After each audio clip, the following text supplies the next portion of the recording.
Hi, everyone. Thank you for joining us in this intimate gathering today. My name is Nadine Khalil. I'm an independent critic and curator based in Dubai, originally from Lebanon. I'm very pleased to have Dyala Nusseibeh here and Hoda Tawakol with me today. My research focuses on the body and intersections with technology, and so I think it's a great topic for us to delve more deeply through Hoda's practice and through Dyala's work at the fair. I'm just going to give you a bit of context about my panelists, and then we can proceed. Dyala is the director of Abu Dhabi Art, which is actually coming up in November. And since you joined, you began some new programs at Abu Dhabi Art, such as the Emerging Artists Platform, the Art and Tech Artist Residency, the Pavilion Prize, and these large-scale commissions that you do outside the fair. So it's great to have you here to kind of discuss the more curatorial kind of threads that go through art fairs. And previously, you were in Saatchi Gallery as part of senior management, and even after that, you were the founding director for Art International in Istanbul. And Hoda, it's hard to describe you in a few words.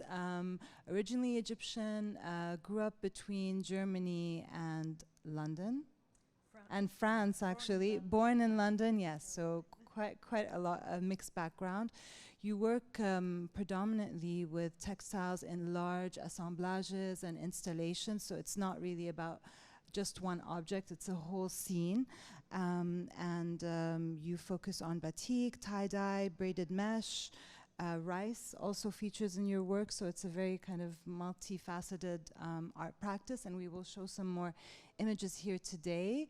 But I'll start with you, Dyala. I mean, I'm really interested in hearing about how you developed Abu Dhabi Art into something that goes beyond the temporary, say, specific durational aspect of a fair and kind of expands into institutional shows that you, or museum-grade exhibitions that you have. You know, you invite curators to come in, and then it extends beyond the fair. And I think this is a quite different model than what we see in the world today. And so I was wondering if you could maybe start by telling us a bit about those kinds of curatorial concepts that you integrate into your work. Well, thank you very much, Nadine, for inviting me to be here today. It's a great pleasure to be here. I started at Abu Dhabi Art, as you said, in 2016. Abu Dhabi Art is unique as a fair. I mean, I think perhaps you could look at Arco in Madrid as another example, but there are very few that are organized by the government and paid for by the government. So we're organized by the Department of Culture and Tourism. We're not run as a purely commercial entity that's trying to, in the end, generate revenue. We're run by a Department for Culture that's looking to feed into the local art ecosystem, support it, and enable art professionals and workers to have opportunities through the fair. So already it's an identity within its DNA that has a purpose of serving the community. It's a public, yeah, it's like a public art fair. It's a public art fair, exactly that. So when it started, we're actually reaching our 15th edition this year. It was at the time when the museum projects were being announced in the UAE, one of which has already come to fruition, the Louvre Abu Dhabi. But we also have, of course, the Guggenheim soon to open, the Zayed National Museum, amongst others. And it was engaging with an audience that would soon be inheriting these incredible buildings that were for future generations, with collections that were for future generations to enjoy. As someone growing up in Abu Dhabi, of course, the Al Ain Museum, was founded decades before, but there wasn't a museum for art, really, for people to go and see if you were at school in Abu Dhabi. So what it means to have these kind of public art spaces for people in the UAE can't really be quantified. Going back to the fair itself, I was given quite a wide mandate, and I might ask, yes, thank you very much, I might ask you to pull up these slides to develop it, in whichever ways I thought worked best for the wider community. One of the projects initiated was artist commissions and cultural sites. So there are some incredible sites in the UAE, including the Al Ain Oasis, which is a UNESCO World Heritage Site, and the Jahili Fort. And if we could just move, And this is one of the commissions that we did, Mu'taz Nasser. We invited him to conceive of sunboats in the Jahili fort. This is perhaps especially poignant in today's climate. These are essentially panels for bread, but here he's encircled them. And it talks about migration, it talks about this idea of spiritual elevation or searching, and it talks about common humanity. And this was shown at the Jahili fort. If we go to the next slide, this was Imran Qureshi, who came, and he was invited to paint the water systems in the Alain Oasis, which carry vital water to all the palm trees. This again was a temporary installation. He was looking at conflict, and also the essential purpose of working together, of water in this way. So you normally see the fellage here fill up with water, and that changes the work. And then when they don't fill up with water, you see it more clearly, but in time it fades away. This was a really beautiful intervention. This one also by Imran Qureshi was above a space where the military would fill up sort of their tanks with oil, and so you see these flowers that have blackened. If we go to the next slide, Oliver Beer came and did a commission here, inviting thousands of children to take paintings in the Louvre Museum in Abu Dhabi's collection and recreate them from memory. And it looks at this kind of idea of collective consciousness, awareness, memory, because these all go in quick succession, one after the other in a video work. If we go to the next, Hazem Harb. This was, as a child growing up, he had a vision for a united Arab world with no borders, no boundaries. And so the title of the work, Borders Are Only in Our Minds, sort of poignantly points to that. If we go to the next slide, this was Richard Atugonza, created this work. He's a young Ugandan artist who normally depicts his friends at university. He uses everyday materials, waste. Here he created a special commission, one work here and one at the art fair, on Layla and Majnun, a well-known romantic Arab story of people that are ill-fated. They never succeed in their love. This is, of course, Abdullah Saadi, one of the sort of pioneering artists from the UAE, and he was invited to do a commission here. It's an invented language, but based on Kipu, a form of knotting to create letters and words. And this was done during the pandemic, and so it was his form of communicating during the pandemic. If we go to the next one. Aside from these commissions in important cultural sites in the UAE, the purpose of which is to also encourage people to connect with them differently through art today, we also commission young artists to create ambitious new works, and they work closely with a curator and present exhibitions at the fair. And the idea of that is really about, providing these opportunities for young artists in the UAE, using the fair as a platform for them. So if we go to the next slide. Yeah, and here I actually want to come in because basically the whole idea of this talk is, there's been a rise of public art, public outdoor installations in the Gulf predominantly, which is where most of the resources for the art world now is being held in some ways because, there's a lot of political instability elsewhere. And so there is this sense of let's look at our context, let's look at our cultural topography, let's look at the landscape, which I think you started doing through the fair, and now we're seeing on a much larger scale with Desert X and other. Now we have the Public Art Biennial in Abu Dhabi. So there is a rise of interest in context, the interest in the earth as well.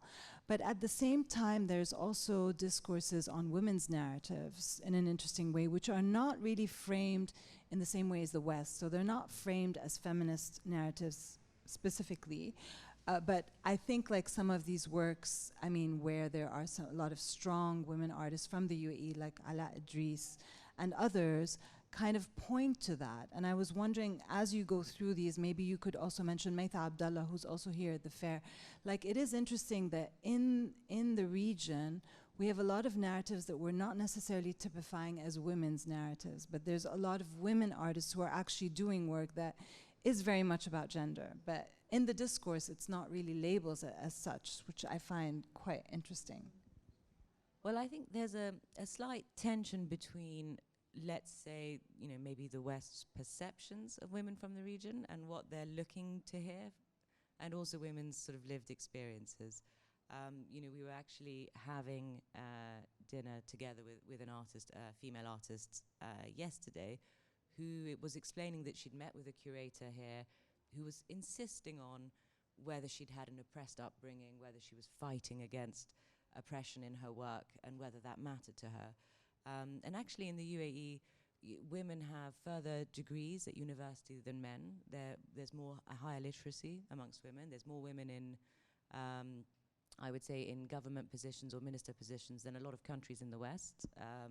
There are a lot of opportunities, equal opportunities. There's equal pay. All of these things are... And there are more women artists today in the world and in the UAE. Absolutely. It's not the same time as things as before. More women are getting known as artists, I would say. And I think that's really been, from the top down, you've seen this prioritizing of women's education, women's agency, all of that in the UAE. But that said, a lot of our artists, as you say, are women. From Ala Idris, should we skip through to the next one? Dabia, again, another one. Should we go to the next one? Here we had 3 women artists in our emerging commissions do a wonderful takeover.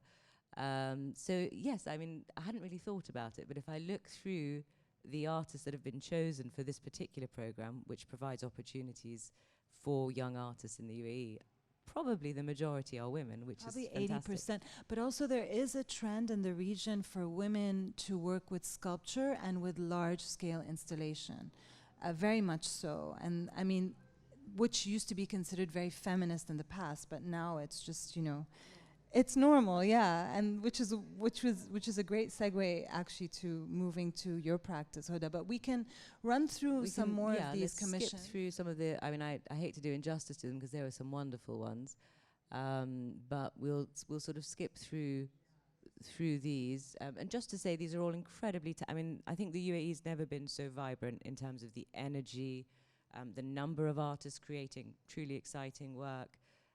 The ambition of the artists. It's really a moment for artists in the UAE to push their practice and take advantage of these opportunities, because certainly from the sort of government side, all the support is there to help them do so. A final element, I don't want to keep going because we've got a really exciting artist here today to tell us more about her work. So the one final element at the fair I'll point to is our annual exhibition Gateway, where we invite different curators to present different positions on global art histories, on their research areas. And the idea of that is that a fair, really cannot be a single artistic vision. It needs to allow for different curatorial perspectives, different positions, so that people enjoy actually discovering that research, that work, and so we remain a place for discussion, debate, and discovery. But with that, I'll hand over to the wonderful, exciting Hoda. And thank you for listening. I'll just to add one more thing. I really do like how Abu Dhabi Art always lasts beyond the fair, and so this idea of the fair just being a very kind of intense few days where you discover everything you want, but then you have these exhibitions. Like last year, you had Farida Lashai, beautiful show, actually curated by an artist who's also curator Iranian, and I think it was one of the most beautiful shows I saw after her installation in Venice. So those things do remain, whereas the fair itself, like looking at everything quickly without a sense of a theme or curation, can really, very little remains in my mind's eye if there is no curatorial thread. And this is what I think actually curatorial threads are not just about being more selective at what you show, but they're also linked to this idea of time. Like, do we want to add a timeless element to a fair that happens every single year amongst so many other fairs? I really think for me that's the key thing as a critic. It's time. It's what it does with time. I'd love to add something to that you reminded me of. A lot of these programs actually are extended beyond the fair. So the fair is durational, it's 5 days, and then it goes away. The exhibitions stay for 3 months so that people can come back and carry on discovering them. So I think that is really important. Yeah. Thank you. And now I want to move to Hoda, whose work is very, I don't know if that's the right word to use, voluptuous and rich and lush, and and there are all these elements of control, but yet the uncontrolled, both with the natural and with a lot to do with the female body as well. And I want to start with the palm grove, because that's a very important symbol for you, and I would love for you to tell me more about what is this jungle that you often show in different colors. And also you recently had a solo show, right, in Germany, where you took over the whole space, and the whole space became a palm grove. But normally you show a fragment of what it would look like on the wall in a textile installation. Yes. So yeah, maybe we can show some of those images, starting with this jungle number 1 in the series. So the jungle work, it's I'm very interested in this place because it's very it has a certain duality. It's on the one hand, it's very sensual and voluptuous and very rich. It's about a lot of growth, so unstoppable growth. But at the same time, it's also frightening, because when you are in a jungle, you're not completely safe.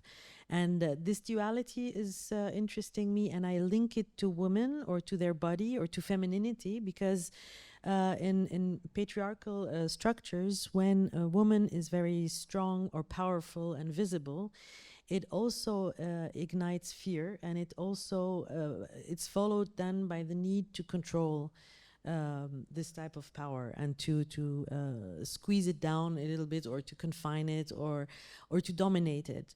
And this is what is so the link that I have between one of the links between the jungle and the female body, or the feminine. And in the palm groves, it's a little bit different, because the palm tree is a tree that is it's one of the very so there are not many trees like this that are either feminine or masculine. So and it has a certain gender fluidity as well, that when a palm tree, for example, in a palm grove, when you have too few female trees, the male trees will transform into female to keep this the palm grove alive. And for me, this is the most ideal development of feminism, if you want, so, or that both genders are cooperating, and it is not a fight. It is not the one dominating the other, but the one helping the other. So that's what I love about the palm grove. So all these analogies with you can continue, by the way. Why did you choose to color code your jungles? Like, what was the I have different colors. The first one, I wanted to do it green, turquoise, so in the bluish. But then I intensified the colors. Like the most intense was the red one, which is also which I how do you say this? Connect with women more. So the red color, and so to make it even more intense. And but I also chose other colors. If you look at the next one, or this is the last one I did, which is then like a gray or a monochromatic.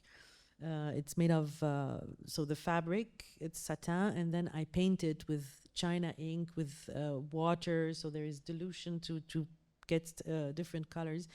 And in this one, it is like the other ones, it is controlled because it's in a square. It is a very defined space.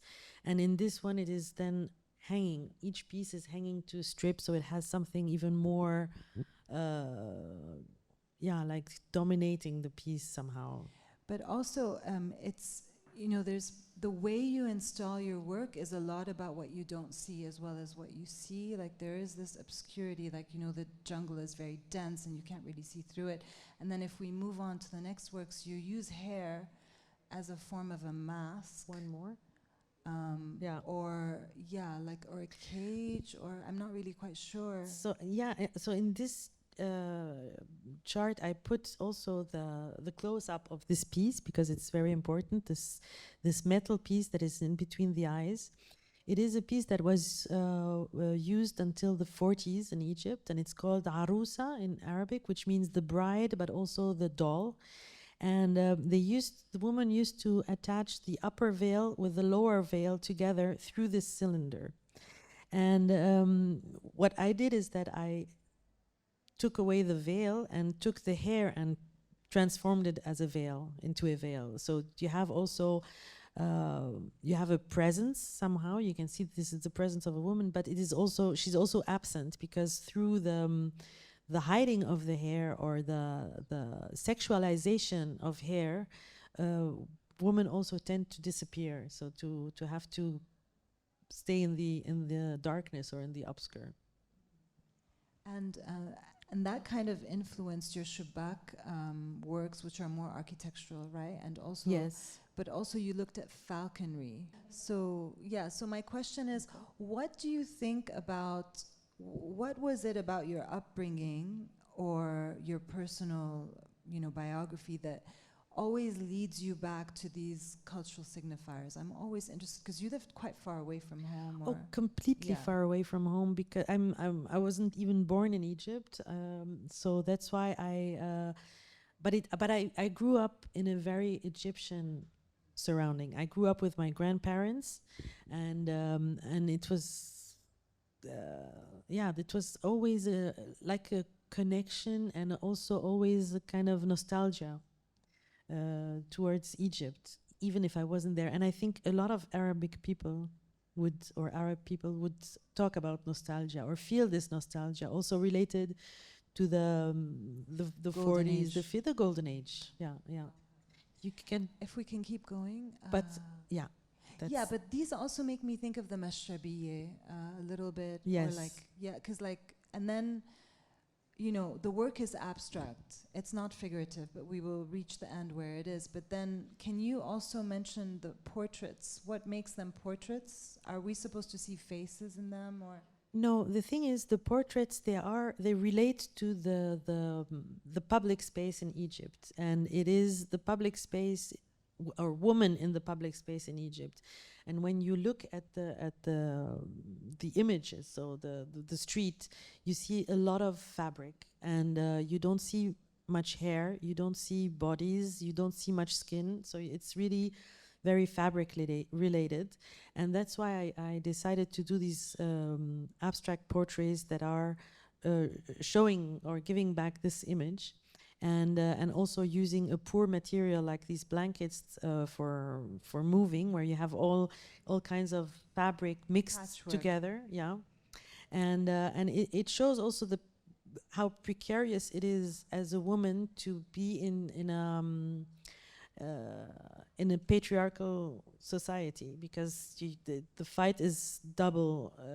You have to fight twice or double as much as others, because you're a woman, and also because of poverty and less chances to improve your situation. So it is also an homage for these women who are strong and fighting for this situation. And then what led you to the woman's body, in particular with your nudes?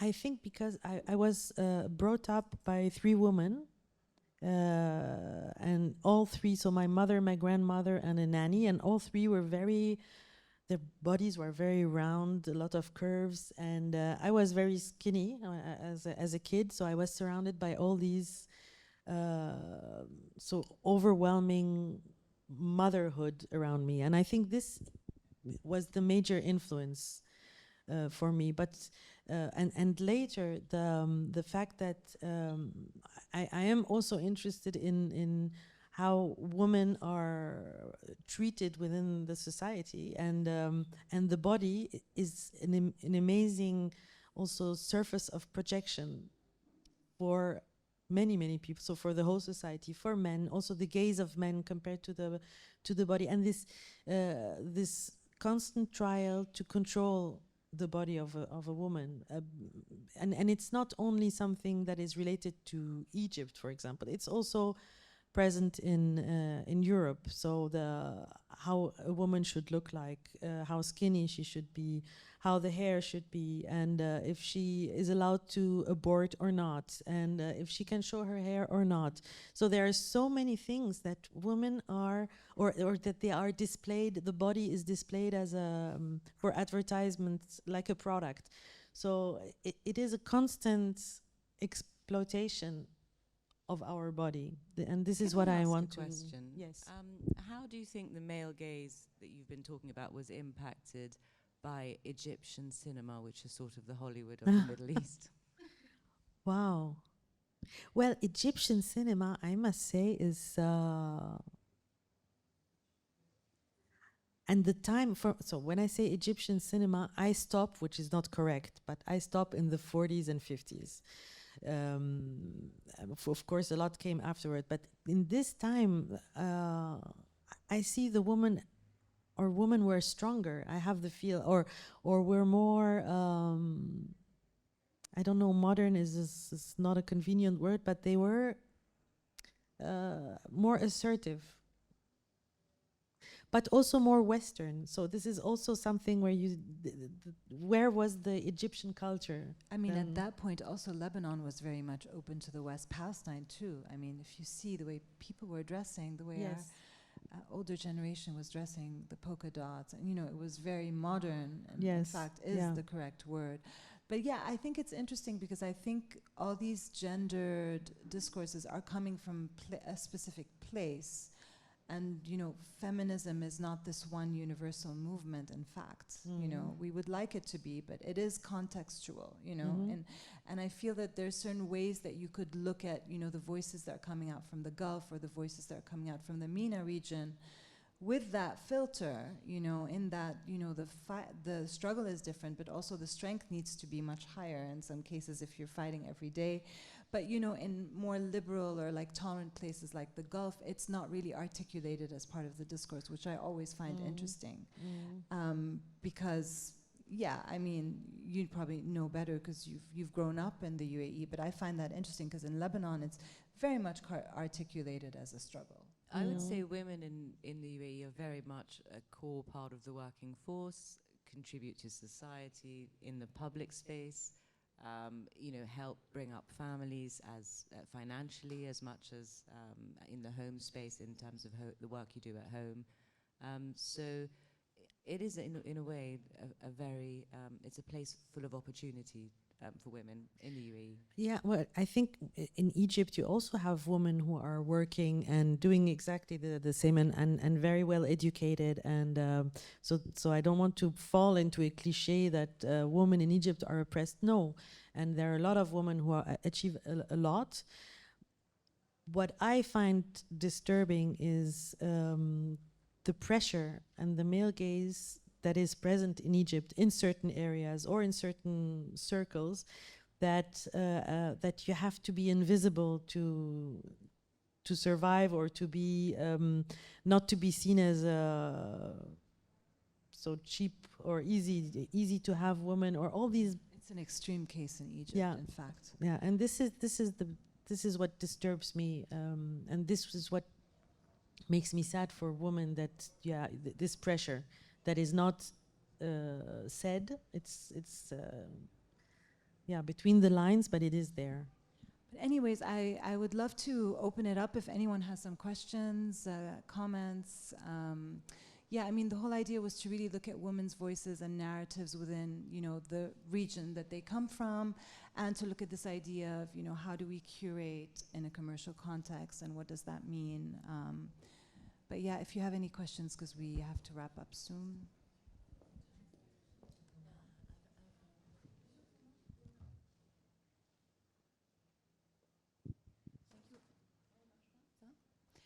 Thank you very much, the three of you, and thank you, Nadine, for this very interesting and clever and smart dialogue that you had with the both of you. I have many questions, but it was passionating the way you were speaking about the Abu Dhabi Art Fair, maybe taking its roots into the art fair, but much more beyond the art fair, and proposing something like is a total artistic experience. That's something that maybe women, when they are at the head of this kind of event, are very aware to do and to go beyond categories, or do this kind of categories in between art fairs and event and exhibition to reach something more general and global. But so thank you, Dyala, was very interesting for us. I have a question to you, Hoda, because as you said, you're born in London, been raised also in Paris or France. So I wanted to know, because when I saw your work, I mean, even jungle and the nude, it reminds me, it evokes me, some very important artists from a European point of view and art history, who are, for the jungle, I thought a lot, because also of the blue colors, cold colors of this one, even though you respond that you have a large palette of colors, I thought about Wilfredo Lam, whom paint the jungle is very famous part of the Pompidou collection painting. He realized after he have been in Martinique, Caraïbes, and I noticed there's so many things in common, the way that combining, intertwining all the vegetables and creating a very sort of struggling but also harmonious ecosystem. And the same for the nude.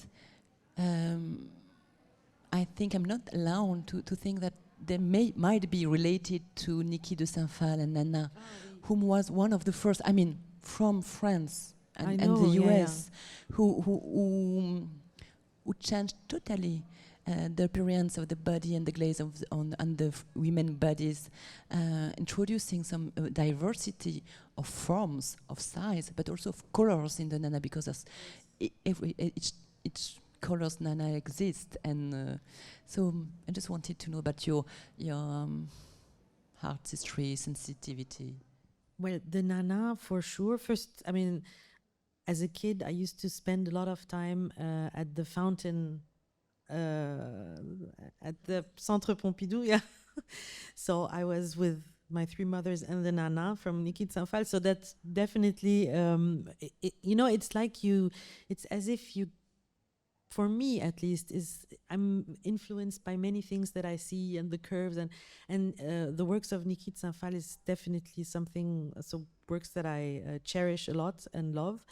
And but there are also the very early figurines, from the les déesses or the God, les Venus, the Venuses. So this even more was an influence, because they are also beheaded somehow, most of them, and you only see their breasts and bellies, and they are very round, and they look pregnant. So it has to do with motherhood.